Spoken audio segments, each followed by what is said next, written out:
Sarah Sanders. Sarah, it's great to see you. Thank you so much for being here. Good morning. Thanks for having me on. So, Sarah, you've been around these meetings up and down the street when you were press secretary. What do you make of this heated debate over the stimulus coronavirus aid? Do you think they'll get something done by the time they have to leave again on August 7th for their next recess? I certainly hope so, but right now Republicans and Democrats are so far apart that it may be a while. But I think they absolutely need to continue working on it. Workers need relief, but we also need to make sure that we're putting in protection for business, liability protection for businesses. I know that's important for Republicans. I think we need to focus on the task at hand, not let all of the extras be part of this package. Let's focus on the relief for workers, protections for business, and see if we can find some common ground. Secretary of the Treasury Steven Mnuchin said there are some places they agree on. Let's start there. Let's focus on that and see if we can build something and hopefully provide that relief that people need before they take their next break. Let's not forget members of Congress keep getting paid. While a lot of American workers are struggling, I think they should stay there until they figure it out. I don't think they need to come home for a summer break until they do. I think that's a great point, that they're getting paid, others are not. Let me bring Steve Forbes in here, Sarah, because, Steve, there are some areas of agreement, like the limited protections, the liability protections. That's important. But there seems to be a real back and forth when it comes to money potentially going to the cities and states. That's one of the areas of pushback on the Republicans, I think, on Democrats' plans.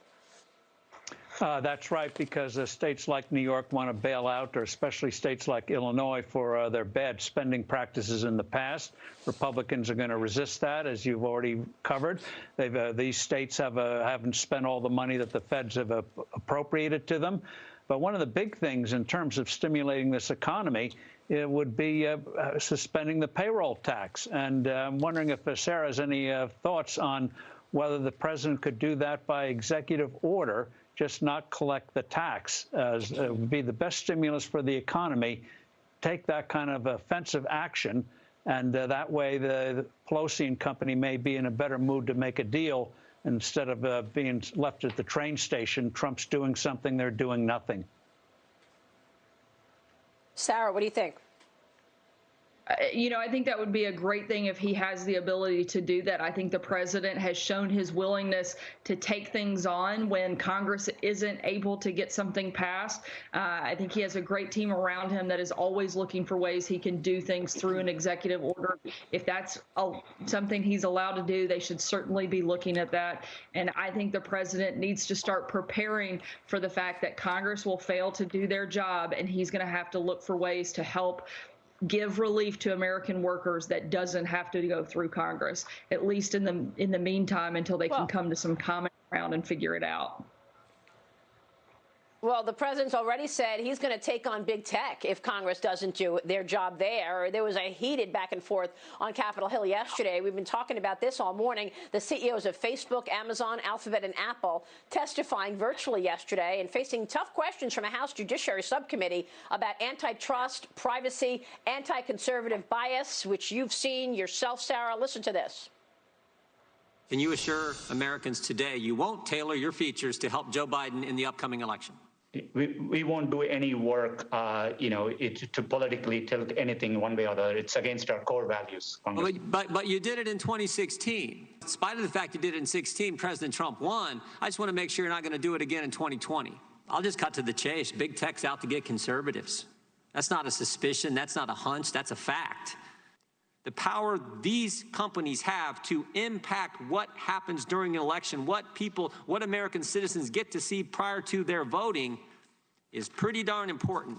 It is possible that at Facebook, your employees do have the power to disadvantage conservative viewpoints. Of course, when you have tens of thousands of employees, people make mistakes. People have some of their own goals some of the time. You know, Sarah, it's hard to argue that this is not true. I mean, you've seen it up front. I've seen it up close. And by the way, 2 weeks before this hearing, Twitter banned Donald Jr., Twitter banned the whole House Judiciary Committee handle. as well as a number of Judiciary Committee members like Congressman Doug Collins. They said it was a mistake. Yeah, big tech isn't God, and they can't get in the business of deciding who gets to have free speech in America and who doesn't. I think they have to be very careful about the censorship that they're placing on so many individuals. I don't remember them censoring anti-American and anti-Israel comments from our adversaries. I don't remember them taking down liberal media's posts that spread conspiracy theories about Russia and the president and the entire Russia witch hunt hoax for the better part of 2 years that created a massive division in the country.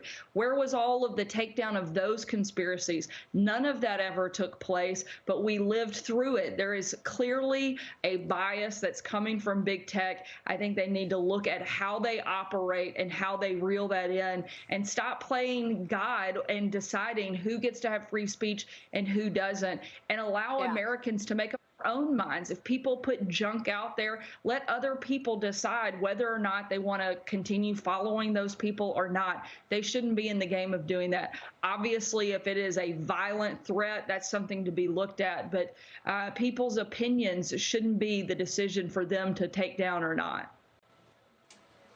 Right, and that is why Devin Nunes is suing Twitter, and others are suing some of these companies because they calling them content creators, not the public square, not the bulletin that they claim that they are. Let me ask you this, Sarah. You're a mother with kids in school, schools nationwide trying to safely reopen amid the COVID-19 pandemic. A major teachers union in Los Angeles said earlier this month that schools cannot welcome students back unless charter schools are shut down. The police defunded. This is the things that they want in order to go back to work in school, Sarah. Your reaction from a mother's perspective. Look, as a parent, there's nothing you want more than to drop your kid off at school and know that they're safe and know that they're getting a good education and they're in an environment where they're protected. So I understand that there are concerns from parents across the country that want their kids, when they go back to school, to know those things. The paper that this teachers union put together may be one of the dumbest and most selfish things that I have seen from a group of teachers. It has nothing to do with the well-being of the students. The fact that they think that students would be safer by defunding the police is completely false.